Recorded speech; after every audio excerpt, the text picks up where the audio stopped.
Em meio às incertezas sobre o coronavírus e a Covid-19, muitas dúvidas ainda surgem e para as gestantes não é diferente. Pelo menos estudos têm revelado que não há comprovações sobre o vírus ser passado da mãe para o feto durante a gravidez. Agora, uma questão também importante é sobre o momento do parto durante uma pandemia e alguns fatores devem ser levados em consideração na hora da escolha da maternidade.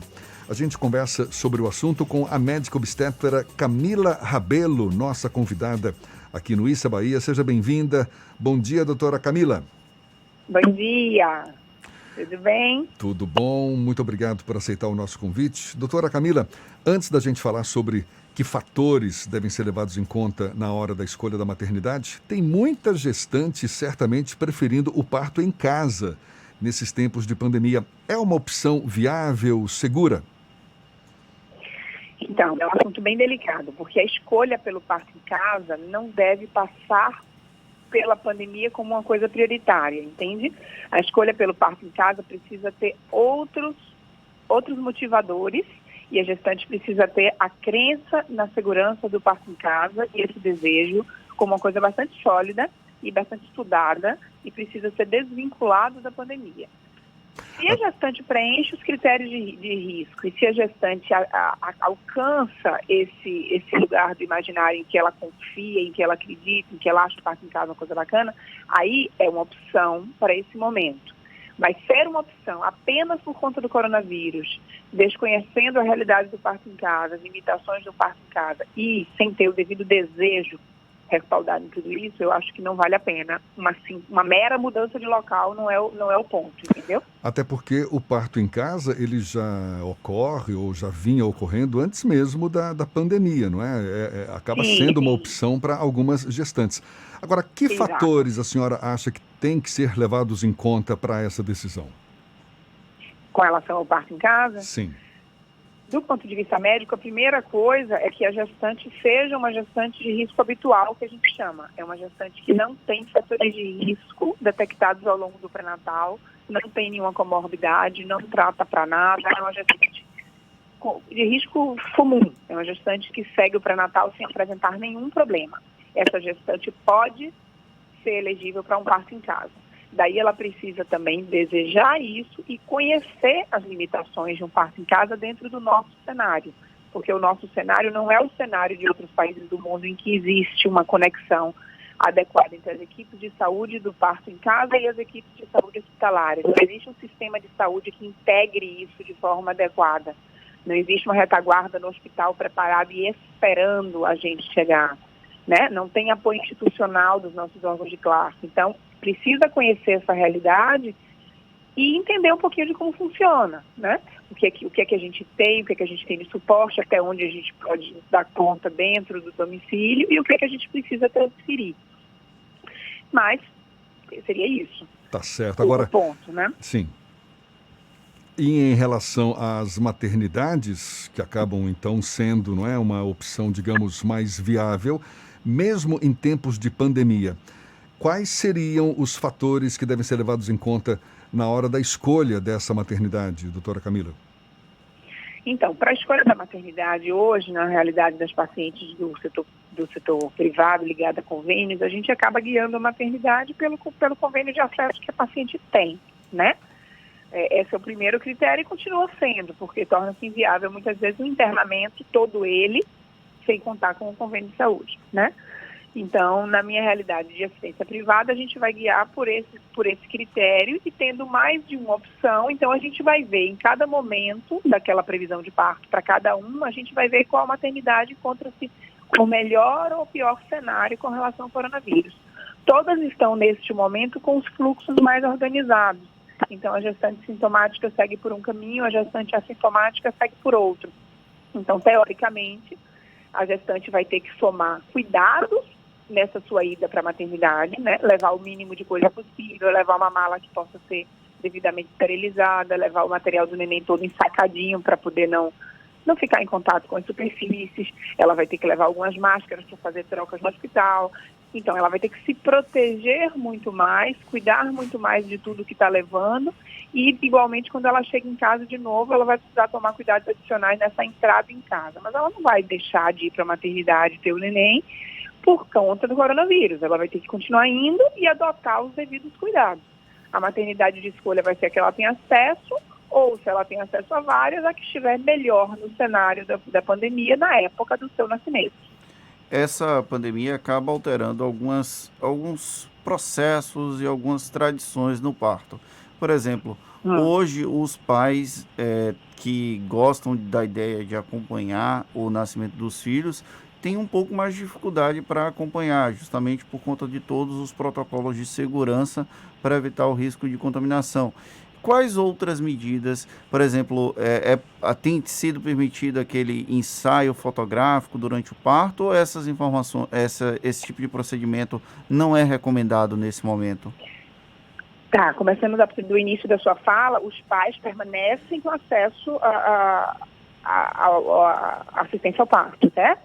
A gestante, mesmo nesse contexto da pandemia, continua tendo o seu direito de um acompanhante garantido, tá? É um direito previsto em lei, já conquistado, e está sendo garantido mesmo nesse momento da pandemia, ou deve estar sendo garantido mesmo nesse momento da pandemia.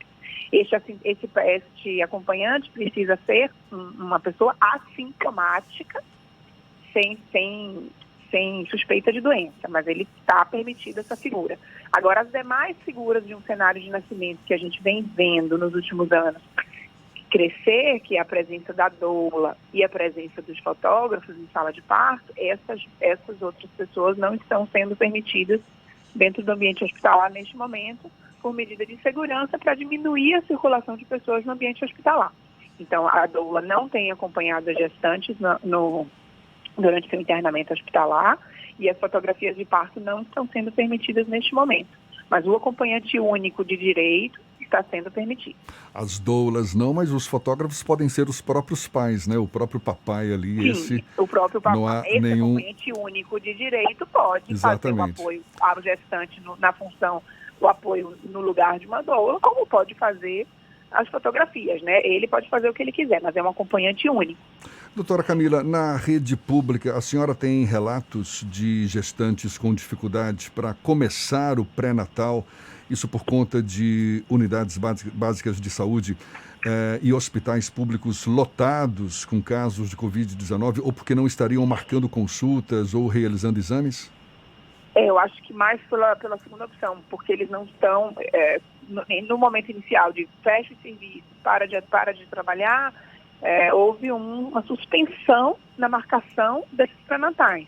O que eu tenho visto, eu não trabalho na rede SUS, mas eu tenho visto pacientes com dificuldade de marcar o seu pré-natal em alguns postos de saúde, tanto para iniciá-lo quanto para dar continuidade, né? O que não deveria estar acontecendo em nenhuma hipótese, porque o pré-natal é considerado um serviço essencial. Então, mesmo dentro da pandemia, em qualquer momento da pandemia que a gente esteja, o pré-natal não pode ser suspenso. As gestantes precisam ter os seus pré-natais continuados, até para que a gente não aumente as taxas de mortalidade materna, perinatal, que já são altas, né? O nosso país ainda não atingiu a meta do milênio, então a gente não pode piorar a situação das gestantes neste momento. A senhora está falando aí do risco de aumentar as taxas de mortalidade. Qual o maior risco de começar um pré-natal tardiamente? É você não detectar patologias ou alterações naquela gestante que precisem de tratamento ao longo do pré-natal.